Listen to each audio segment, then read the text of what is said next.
welcome back to Talk Tuesdays, a series dedicated empowering youth and families and communities through real conversations that inspire growth and action. This series is brought to you by SET Foundation Inc., where advocacy means education for the betterment of young minds.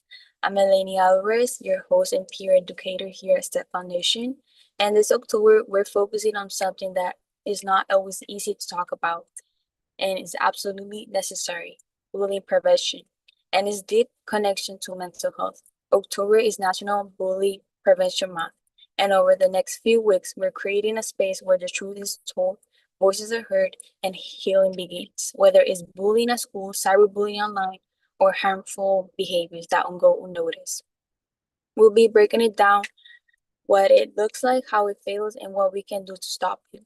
Bullying doesn't just leave bruises, but it can leave scars on confidence, mental wellness, and self-worth. But there's the truth: we can change that by learning how to recognize the signs, stand up for ourselves and others, and bully environment rooted in kindness and respect will become part of the solution. This month episode will include honest conversation, practical tools, expert advice, and real stories that remind us you're not alone, you're worth it of respect, and together we can raise above bullying. Over to you, Amaya. Hi, everyone. So my first question is, can you share a moment when kindness shifted someone's day?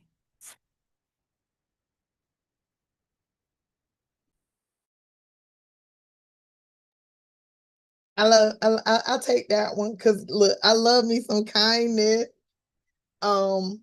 We are a family of huggers. And so one of the things that I noticed, like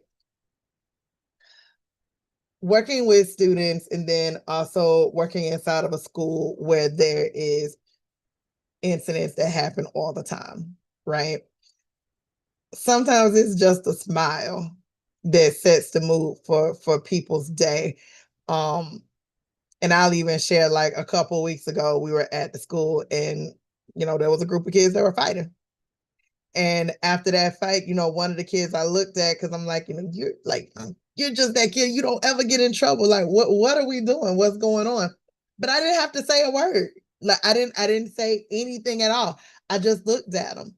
I looked at him and I held my arms out and he walked up and he just embraced it. And I feel like sometimes that sets the tone for everything that follows after. It's not always in our words, but it's in our actions. And I feel like kindness definitely goes a long way for helping people shift what they're thinking and how they're thinking.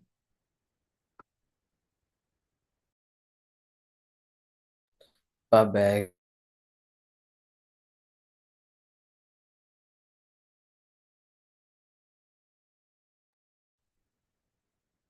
Oh, did he freeze on us?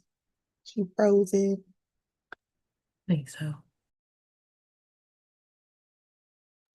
So the question was, when was the last time you did something kind or something? Can you share a moment when kindness shifted someone's day? Got you. So I would say in my circle. So one of the things that I do is the guys in my circle, I feel like with men, and I do this with the young boys too, we don't really pour into each other or reach out. So one of the things I do is I'll call or I'll send a text and, hey, how you doing? What's going on? Quick question, where's your mental on a scale of 1 to 10? And if they're like, hey, my mental is a 7, all right, great. All right, great. As a friend, what can I do to get you to a 10? What can I do to help you out? So that's on a repeat within the month. Like I probably do it twice a month to everyone. And the reason for that is to let them know that, hey, someone's thinking about them. So that was today. So that I would say a kind gesture was today. But on someone that I rarely know, it's just the simple hellos. I notice we live in a world that nobody likes to speak anymore. So I make it a point to, when I'm walking into an area, hey, how you doing? Or I'll say a joke just to get them to smile. So I'll say it kind of matches exactly what Abby and Mr. Malcolm they're saying. I taught high school for 5 years before starting my own phlebotomy school. And we deal with patients. But even in the high school setting, before we would start class, I would do a check-in. So I would do a check-in, and we had kind of like what you're saying, the 1 to 10. I did it based off of SpongeBob characters, or we did Stranger Things one time, like whatever was popular at that time. I would do different PowerPoints, and then I would say, "Tell me how you're feeling today." If they weren't feeling good, so like SpongeBob, if they were Squidward, they wouldn't hold a needle just because the anger, the sadness, it really does transmit through the needle. And I always tell my students now, my students are all adults, but I always tell them that the patient can tell. The patient can tell if you're having a bad day and you don't want that to transmit through whatever care we're giving. But something as small as just taking time out when they would come on the shift, because I like at my lab or even now at the school, it takes 5 minutes to ask them, how are you feeling today? And then they'll be able to kind of put their emotions to, okay, this is how I'm feeling. And then I can take that and say, okay, you want to talk about it, or are you okay to go draw blood? And if you're not, that's okay. But it's things that people usually don't even notice, but something as small as a check-in, checking in with your students, with your staff, it really goes a long way, and it's a little way to show kindness, in my opinion.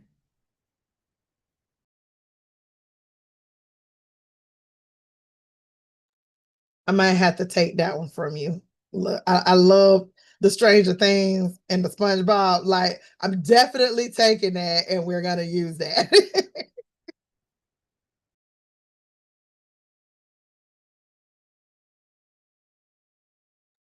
They're really good answers. I feel like this next one is geared towards the teachers, mentors on the call. How can teachers model kindness when they're stressed?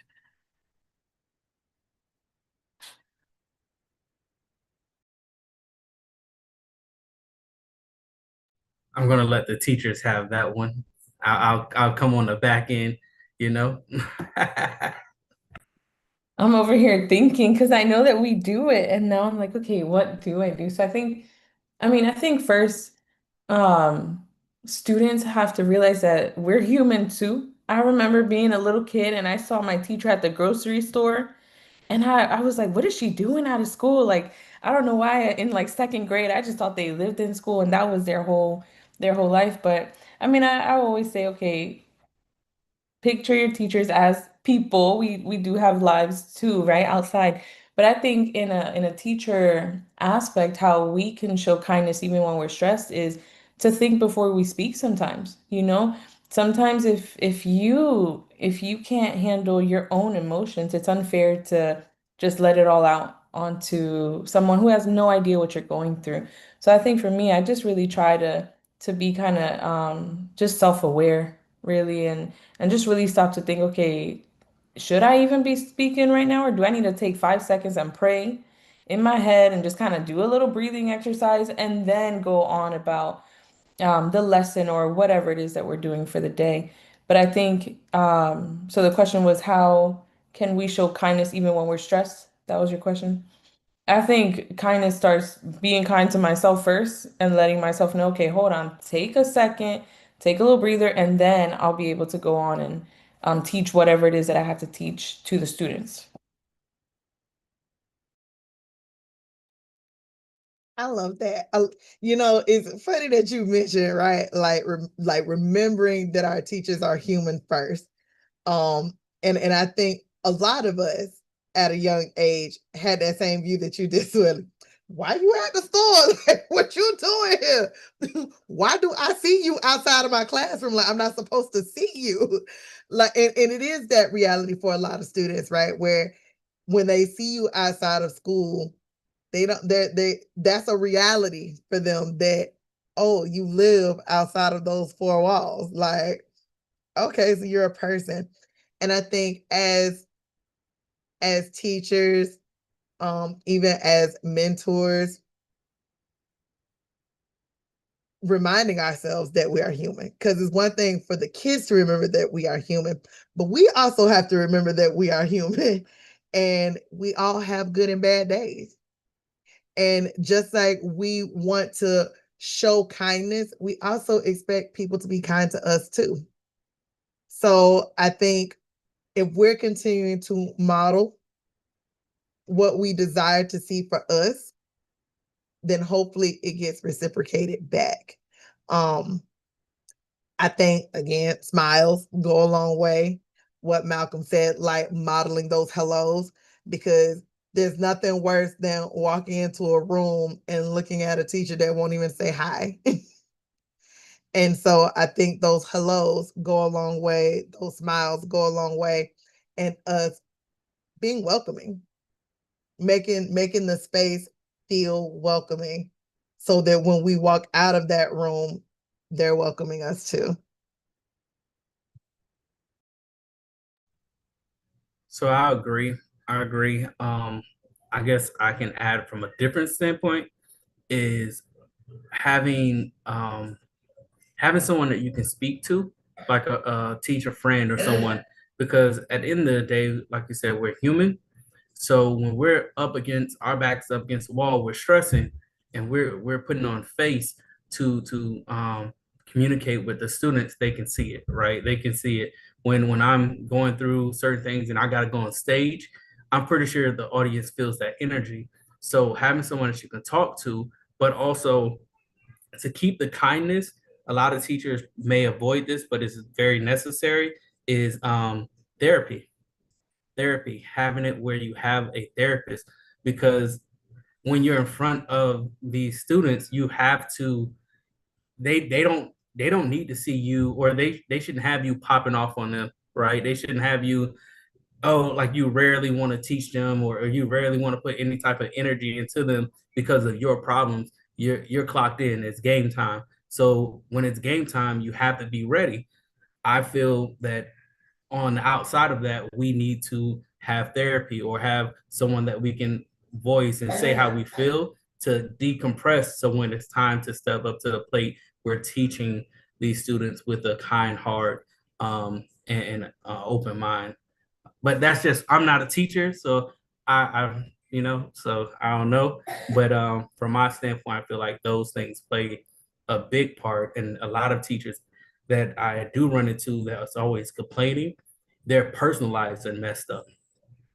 The teachers that I run into that's always complaining, you look into their social media and they're always complaining about, oh, I went to the store and all this, and there's so much drama. That transitions over into the classroom. They're wondering why they don't get the respect that they need. It's not that these kids are bad, it's just they're reciprocating the energy that you bring. I've seen the smallest teacher get the most respect and the biggest teacher get the most hate, and the kids want to fight them. It's because you're bringing that energy. When you bring positive energy, a large percentage of these youth are going to feed into that, and they're always, yeah, they're going to have their moments. That's life, but they're going to feed into it, and they're going to be like, hey, Miss Abby, I apologize. I know I tripped out. My bad. They're going to come back to you because they see the respect that you have for them and the energy that you carry. So therapy and being able to voice before you go into those rooms, because without doing that, we're human. We're going to run into those walls and we're going to lash out if we don't fix it. I feel like he brought the plate, he filled the plate. Like, Mal, really? Really? Look, Wait, look, 5, 10 minutes in, really? look. Unc made it time, so let nephew come in it, right? Let's help fill that plate, because he's absolutely right. He has a perfect point. The smallest teachers will get the most respect because they respect the students. And I feel like that's a big issue with it now. It's that these teachers want respect immediately, but they're not going to give the students the same respect they want towards those students. So they expect a certain amount of respect off the bat, which isn't realistic. They don't know you. They don't have a reason to have that respect and trust for you. Now, I'll say this. When people say respect is earned, a certain amount of respect is there already. Now that kindness piece is going to be there, because with that kindness, you're supposed to show them that kindness. So the teacher showing them that kindness is that respect they're giving you. Now you have to be kind there too, because it's a two-way thing, right? Kindness is not just gained, it's earned, but you're also supposed to give it. You can't give and not receive. You can't receive and not give. So that's that two-way street. You need to give it, but also receive.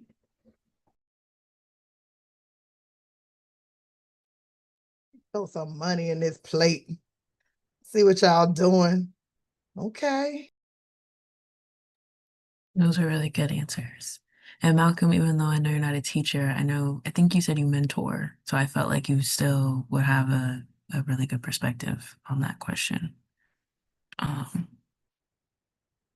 but yeah, so my next question is, how do cultural values influence ideas of kindness? Different cultures have different ideas of kindness. That means they're going to show kindness in different ways. So identifying those different ways and understanding those different ways so you don't misinterpret it is going to be very important, because misinterpreted kindness can turn a good gesture upside down so fast. It can turn it into a whole different meaning. And that's something we want to avoid, because that misunderstanding could be detrimental for some people. And it can change everything they do, even though they just wanted to be kind, because they're not in that same space that they were before. It's going to get misinterpreted and it's going to flip the whole thing upside down. So we need to find a way to see and understand those different cultures with that kindness, so that we can understand if it's kindness or if it's really them trying to do something.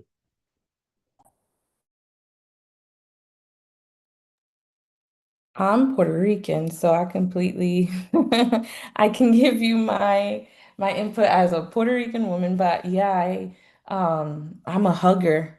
Like we are very touchy people. So we do the kiss. I don't even know what we kiss. We kiss the air. We kiss nothing, but we put the cheeks together, you kiss the air. We're huggers, so even like in my classroom, I will always like hug my students that wanted that type of hug. Some people just wanted the high five or whatever. But what you said is so true, because I never, and not even on purpose, right? I'm being honest, but I would assume everybody was a hugger.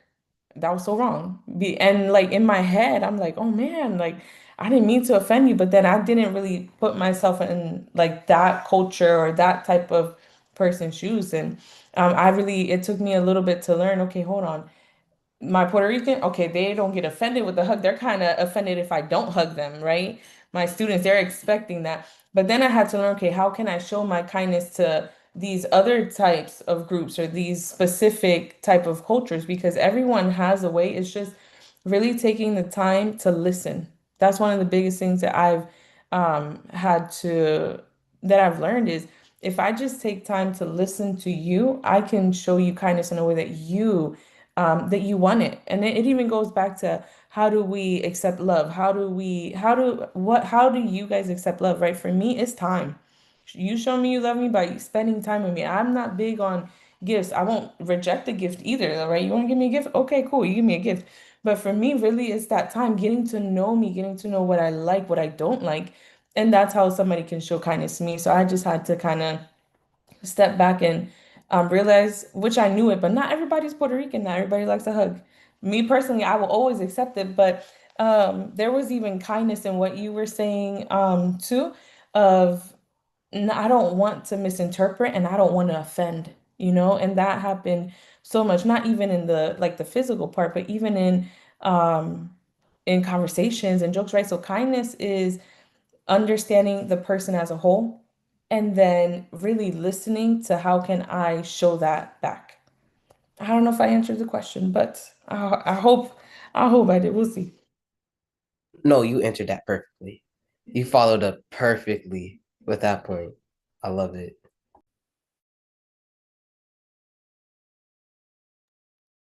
I'm gonna jump in because yeah, like that part right there, that's my jam. I think when we look at all the things we do, right, we have to account for culture. And I love that you both kind of like brought like kind of filled that gap in. So many things can be seen as offensive to other cultures. Things that we see as kind gestures or acts of love to other cultures is very offensive. And so I love that you guys brought up like listening and understanding what somebody is saying to you. They're not saying it to be rude. They're saying that that is not something they like or something they don't believe in, right? And so us being able to take that listen and adjust. Um, I'm like you, Swelly. Look, African American family, we're huggers over here, and we Southern and country. Southern hospitality for us is we gonna feed you and feed you well. We offended if you say you're not gonna eat the food, okay? And that is real. Look, you couldn't show up at my grandma's house with your friends and they talk about they're not hungry.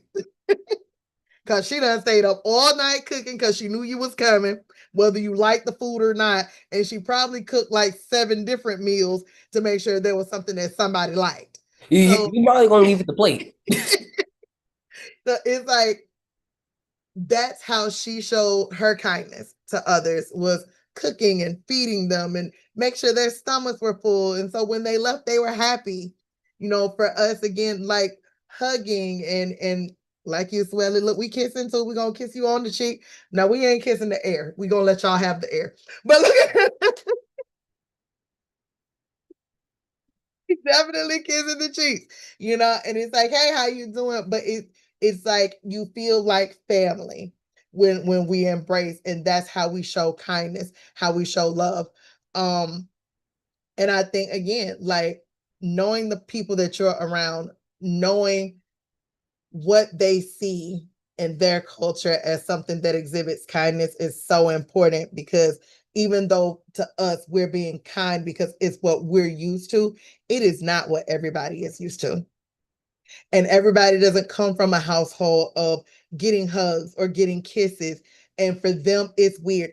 Even for some, like hearing the words, I love you and I care, feels weird to them because they're not used to hearing it. So we do have to listen, and we do have to kind of like adjust how we show our kindness based on other people's cultures and what they're used to.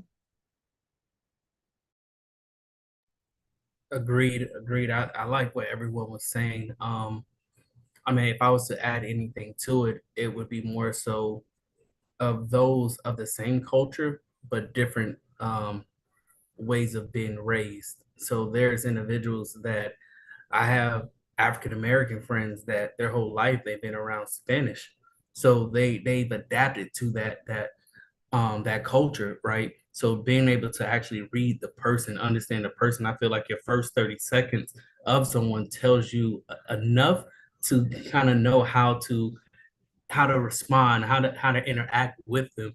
But to take it from just the school aspect to a business side of it, I've had to learn this in many ways. So a lot of times I'm quiet when I first meet someone, and then like after a little while, then my true personality comes out. But I'm reading the room very well, and it has helped me tremendously. So being able to read the room where you're at, and then knowing how to adapt, don't change you, just adapt a little to the culture that or the person that you're around. Always be your authentic self. But just because you're your authentic self, some people take that incorrectly and they're like, oh, I'm always gonna be loud. That's just who I am. No, you don't have to always be loud. You can converse, right? But just understand the rooms that you're in. And when you do that, it's sky's the limit, whether it's being kind, business, love, relationship, whatever, is those things play a huge part. So I'll say this. Be yourself, right? Always be yourself. Never change, but still keep that knowledge of everything that's around you and everybody that's around you. always keep that knowledge. Get that knowledge and always keep it in the back of your mind so you can converse respectfully and you don't accidentally offend somebody with the way you are. Because especially in business spaces, that is huge. Because doing stuff that can accidentally offend somebody can ruin a lot of things. It can ruin the image of you and your brand. You have a lot at stake in a business opportunity in the business space. So you have to be a bit more cautious, but don't just shut away. Be a bit more careful, but still be yourself.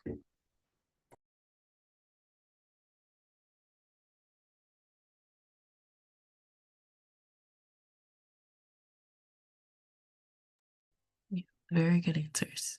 I think that gives us a lot to think about too. When we think about like a classroom setting, there's so many different cultures sometimes present in a classroom, and it's like really good to keep all of those, things in mind. Um, I think moving to the next question. Let me see. How can schools celebrate and reward kindness genuinely?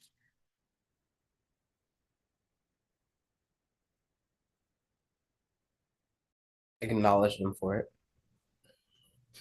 Like, genuinely acknowledge them for it.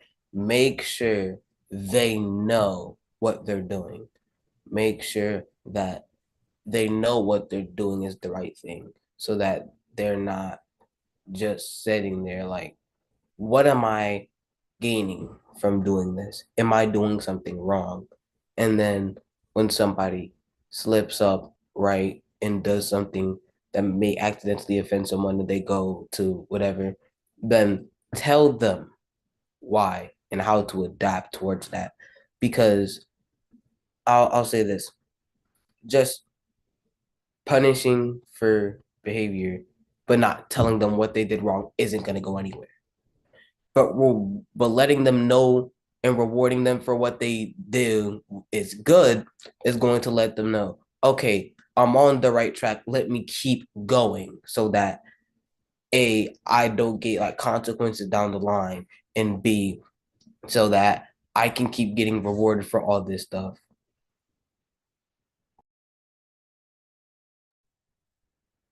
I want to jump in. Let me tap me in, boss. Tap me in. I love that, Lamar, because I wholeheartedly agree. I've sat in multiple classrooms and you get to hear and see a lot of things in the background. And even sitting up front with the administration, you get to hear and see a lot of things. And that one is so valid. And I feel like recognizing and rewarding kindness needs to come from two levels. Yes, it needs to come from the classroom, right? Because those are the people who are seeing them more often. The teachers see them more than the office staff will. But I think our kids have gotten so used to hearing about all the things they do wrong, but not enough about the things that they actually do right. And knowing that there's at least one or two, three or four or five kids in the classroom that try to do the right thing every day and aren't acknowledged for doing the right thing, aren't acknowledged for being that helper, that person who's standing up for others, like really showing that culture of kindness. But who gets the attention in the room? The kids that are doing all the wrong things, the kids that are playing around, the kids that are bullying the other kids because they have that attention in that moment. So yes, one, it needs to come from the teachers in the room. But administration also needs to start recognizing students, because all the kids know of administration is, this is where I go when I get in trouble. They are not used to hearing, you've done a great job. Good job on that exam that you took. Great job picking up that napkin off the floor when everybody else walked over it. Good job helping so-and-so pick up their stuff when they dropped it. Administration should also be giving out rewards for those acts of kindness so kids can hear from them what they're doing right and not just think that the office is for every time they've done something wrong. You know how many times kids get called to the office and their heart drops because, oh my God, what did I do? When they probably didn't do anything wrong. So I feel like if we spent more time telling them the things that they do right, we wouldn't have to hear about the majority of the things that go wrong. They don't know what to live up to because we haven't told them what to live up to. And we haven't told them that when they're actually doing it, they're doing a good job.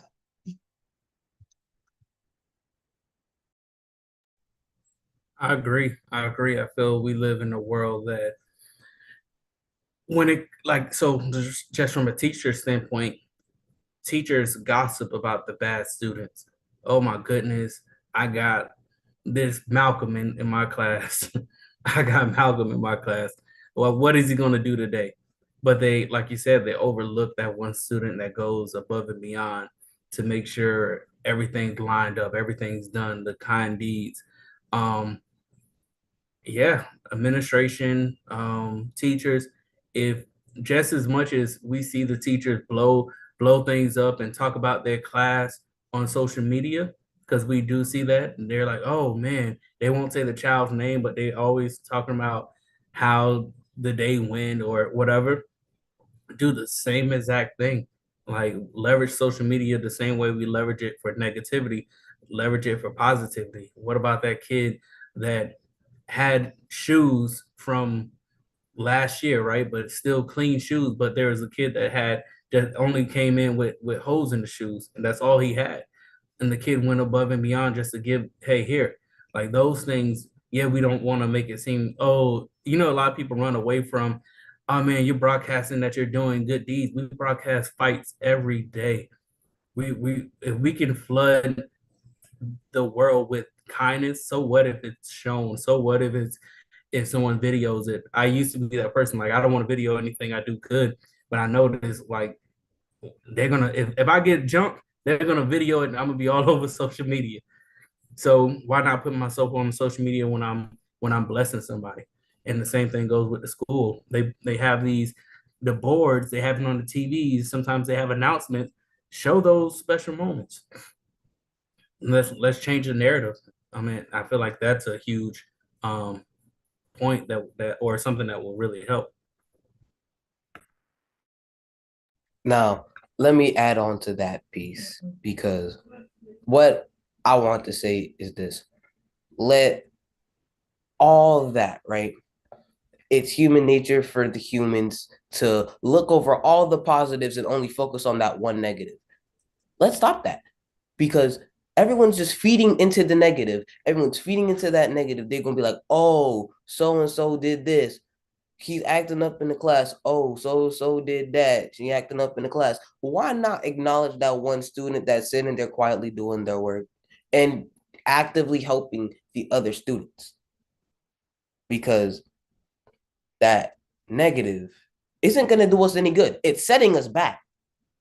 So let's not increase that negativity. Let's not just encourage that negativity because that's exactly what they're doing. That negativity is giving them attention, which most of the time is what they want. So let's show that kindness to the people showing kindness. Kindness isn't just one thing, it's a whole cycle. Right? So let's keep that cycle going so that we can avoid the negativity. Because all that negativity is doing is setting us back. And it's just shining light on the things that we're not supposed to do. Let's give them an example of what we are supposed to do.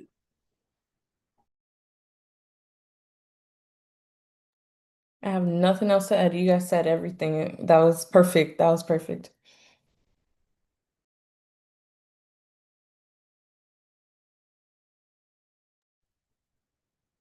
Hey, my next question, what are everyday routines that build kindness habits?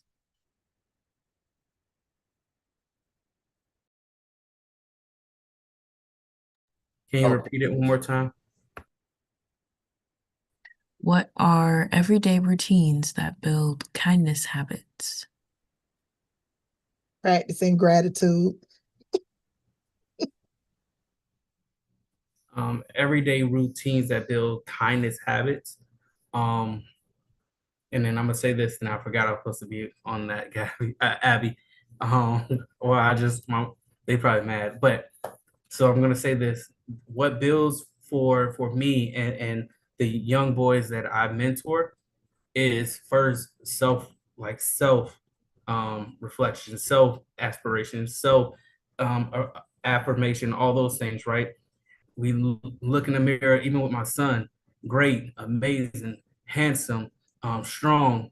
Like he speaks that back into himself, and then we go and then we talk to other people. So first we start with us, and we're making sure we're putting the affirmations back into ourselves, because if we're not putting it into ourselves, we're being fake to others, right? So first we put that kindness within us, so we can start our day off being kind, and then from there it goes to the simple hellos. It goes to the simple helping out for him, helping out the teachers.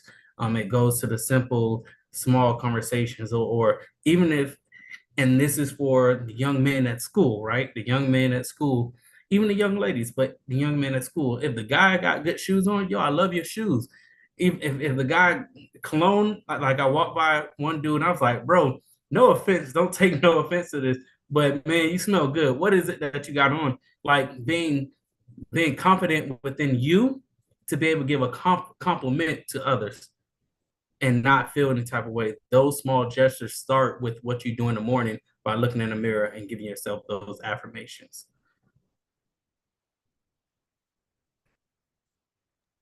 First of all, I can't put no more bars in the plate. Like the plate is full. I don't have another plate. I feel like I just need a secondary plate at this point. But the plate is full, man. Like I can't drop no more bars in the plate. You might have to drop some more in there later. You're gonna have to drop some more in there later, because love. I love what you said, Uncle Mal. You did that. But let's bring back that positivity. Because again, only the negative is being showcased. Showcase that positive. Give people that compliment. And what you said brings me back to something we said, I believe it was August, where I said, how are you going to love someone else if you don't love yourself? Right? And that's exactly what you did. You got to love yourself to be able to, you got to give positivity to yourself to be able to give positivity to someone else. Because how are you going to not have that within you, but try to export it? How does that work? So let's give ourselves that, but let's try exporting it, because what I see a lot is that they have a lot of self-confidence, but they don't export it. They don't show that same confidence for everyone else. They just show it for themselves. Let's bring it out for everyone else, so everyone else can feel that confidence, so they feel supported, because with that support, that helps them in the long run, because all of this has a big impact. Let's say, because this was supposed to be bullying month. This is bullying month, right? Let's say somebody's getting bullied. Showing them that kindness could legitimately save their life. So why not save another life? See someone that's struggling, help them. Be there for them. Because sometimes that's all you need. Be there for that person that's struggling. Because sometimes all they need is one person. Because they don't have anybody. So let's be that one person. That's how you can be an upstander most of the time. I feel a slogan coming. Like I feel like, bye Mal, we appreciate you. Y'all late to his meeting. Tell him we sorry. You was over here dropping bars. Look, Uncle Ma, thank you for them bars, bro. You didn't set me up now. I love it. This is just, oh my goodness, this is just amazing. Like I love all this. We created that culture of kindness, but Lamar, I think I see a slogan, and I think we're gonna call it "Be the One." Somebody got to be that one, right? And so that person could be you. Whoever's listening, it could be you. Just be that one. I love it. I love it.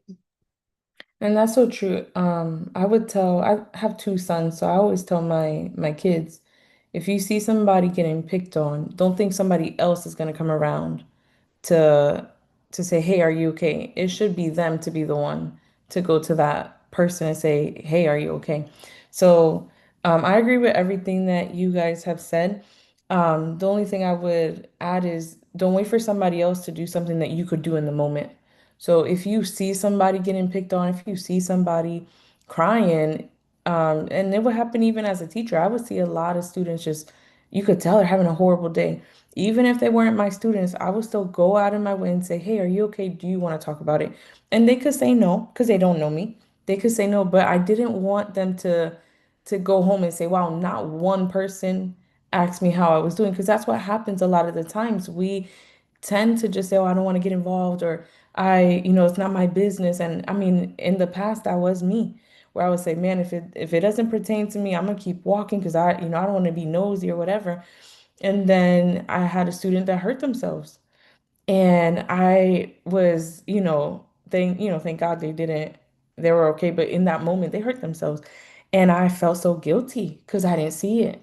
And after that, I started to say, I'm never going to let a moment go by. If I see something happening, I don't want it to have to put it on somebody else and say, "Oh, somebody else will handle it." I can handle it in that moment. And I tell that to my sons too. If you see something, you saw it. Now it's the responsibility is on you to just, and it doesn't even have to be a lot. I don't want you guys to think, oh, like you have to go out and do all this stuff. It honestly could just be a simple, "Are you okay?" Or, "Hey, I'm gonna pray for you," or, "Hey, I'm thinking about you." A hug. I mean, and again, going back to that cultural thing as well, right there, not hug it, but it's something. It's just even the fact that you showed that you cared, they're going to remember that. And then sometimes of course, they'll remember the words that hurt, but they'll remember that one person that took 5 seconds out of the day to say, "Are you okay?" or, "Hey, I'm so sorry that happened." I gotta give it to you, Swelly, because yes, girl, yes. I And Miss remember. Abby, you've been in my classroom, so you know how Listen, deep it would I'm get and like, how yes, crazy, girl, like yes. our classroom really was a family, and I had my students for 3 years, Right, so I loved these kids, and the families. I loved the families too. right. So, you were there when a lot of things came up out of nowhere. We cried together, we laughed together, but that was one thing that I could say is they knew that I cared. Yeah. And they knew that you cared too, because you were in the classroom for 10 weeks with me. They loved sixth period because they knew Miss Abby was going to be there and Senkus was going to be there and show up for them. And it really goes a long way. It does. It does. And even at one of my other schools, like I got hallway buddies. These is the kids, I don't know their name. They've never been to a group, but they know that they're gonna find me in the hallway. And what am I doing in the hallway? Hey, how y'all doing? High five. Those that want the hug, they get to come get the hug. It's whatever makes them feel good in that moment. Some of the kids, I don't know their name until graduation day. And it's only because I'm watching them walk across the stage going, "Hey, there's my hallway buddy." But it wasn't meant for me to know their name in that moment. It was meant for me to be in that hallway to remind them that they could keep going. And I think that created that culture of kindness. And for a lot of the kids, they're like, "Miss, I remember you from the hallway." Like when they see me out, and I always ask them, like, "Yeah, I remember you too. You was always in the hallway." But I have my hallway buddies, and that's what it is. Like that's how they remember. For them, that's their culture of kindness. I always see that lady in the hallway. She always either high fives me or she hugs me or she just listens. I learned a lot about a lot of kids just sitting in the hallway that I probably wouldn't have heard in the group, just passing by. So we can create cultures of kindness in so many different ways. And I love this. Like this conversation has been awesome. I gotta tell y'all, who bully prevention month has been a heavy month, but I love ending like this, right? Where we talk about how when we create kindness, it actually helps to make it better. You know, statistics have shown, right, when schools have kindness initiatives, it decreases the levels of bullying within the school. So it is awesome for us to continue to create those cultures and continue to have those conversations about how kindness can help set the tone, not just in school, but also outside of school. Because for some kids, that one gesture of kindness that happened at school has set the precedent for their entire day, and for some, their entire week. So a smile, a wave, a nod, acknowledgement, just letting them know that you see them and you hear them, that creates a culture of kindness. Like, again, it don't have to be something crazy. It don't have to be like a whole lot of things. It's really simple. Just find that one thing that can be kind to help somebody else. Oh my gosh, I love this. I love it, love it, love it. So before I jump on over for us to close out, before I start to share our upcoming events and close us out completely, I'm gonna turn it over to what I call you, Uncas. We're gonna turn it over. Seriously. We're gonna turn it over to Uncas, one of our youth leaders, so that he can deliver a special public service announcement for Bullying Prevention Month. I'm gonna remember that. Hi everyone, I'm Lamar, Junior Youth Program Ambassador with Strauss Foundation. Oh, bullying doesn't define you, and it doesn't have the final word. Whether you've been hurt by others, witnessed bullying in silence, or felt unsure about how to step in, remember, you have that power. Power to speak up, power to protect your peace, power to choose kindness even in difficult moments. Bullying prevention isn't just about stopping the hurt. It's about building environments where everyone feels safe, seen, and supported. That work starts with us, and it continues every time we choose sympathy over judgment and courage over silence. No matter what you've been through, you are not alone. You are worthy of respect, and you deserve to be surrounded by people who lift you up, not tear you down. And remember, be that one that stands up for the person. If you see them alone in that room, be the one to go up to them, ask them if they're okay. Be there for them, because that could change the entire situation. I hear him saying, be that one. I think I'm a hashtag. Yeah, we're going to hashtag that on Facebook. Yeah, that's going to be trending. That's going to be trending right there. I love it. Okay. All right, Lamar, you done started a little something. All right, y'all. So what we got coming up this month, if you are a community member, so those of you who are barbers, stylists, coaches, mentors, community leaders, those who touch the lives of our youth in an everyday way, we need you for Barrier Talks on Saturday, November 1st at 12 p.m. It's virtual. And this Barrier Talks is our focus group that is aligned with us hearing how we can continue to help build up our youth, especially those that are facing mental health challenges. So we want to hear from you. What are some of the struggles that you guys see in our teens? What are some of the solutions that you may have to things that you see? You are the forefront of our students and families coming and sharing information, even if you don't feel like you are a trained professional.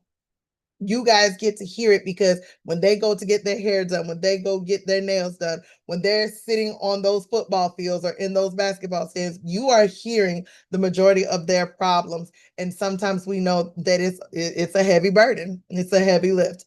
And so we want to hear from you. We want to talk through some of the things that you guys hear and feel. And then how we can also work together to help support you and them. So definitely, we want to hear from you on November 1st at 12 p.m. Go to our website so that you can register for it. And then next up, while we're talking about building that culture of kindness, right? On November 16th, we have Gratitude in Bloom. And this one is where we're bringing our families together and we're creating gratitude things. So we're going to create a gratitude garden mural, but you guys are also going to create gratitude stones, a way for us to start off how are we thankful for the things that we have around us, and then how are we sharing out that gratitude to others. So a way for us to celebrate people and things that we are thankful for, a way to bring your family together, have great conversation, great snacks, and good company. So come out and join us on November 16th at the Hart Memorial Library. You can sign up and learn more about any of our events by going over to our website at www.stepsfoundation.org/events and following us on Instagram and Facebook at Steps Foundation Inc. for any update stories and ways for you to get involved. Also, before I close us out, I have to give a shout out to Sueli because she, a couple of weeks ago, had her grand opening for Premier Phlebotomy Academy. So, whoop, whoop, congratulations, babe. Thank you so much. Thank you. We are so excited for you and so proud of you. Keep doing the great work in the community because the babies, look, they are getting a head start on career. And that's what it's all about. So thank you for being that bridge and helping students to find access to better paying careers. So to every teen that is listening tonight, your voice matters. Your feelings are valid. And even if the world hasn't always been kind to you, you have the right to be treated with dignity and care. Bullying prevention starts with conversations just like these, the ones that we've had for the last 4 weeks. And tonight's conversation, just absolutely amazing. But it also continues with the choices we make each and every day to support one another. Be that one. Thank you guys for being a part of this month's Talk Tuesday series. Keep showing up for yourself, keep speaking up for others, and keep believing that better is always possible. As always, we want you guys to stay inspired, stay empowered, and keep leading the way. We will see you guys next month for a new episode of Talk Tuesday.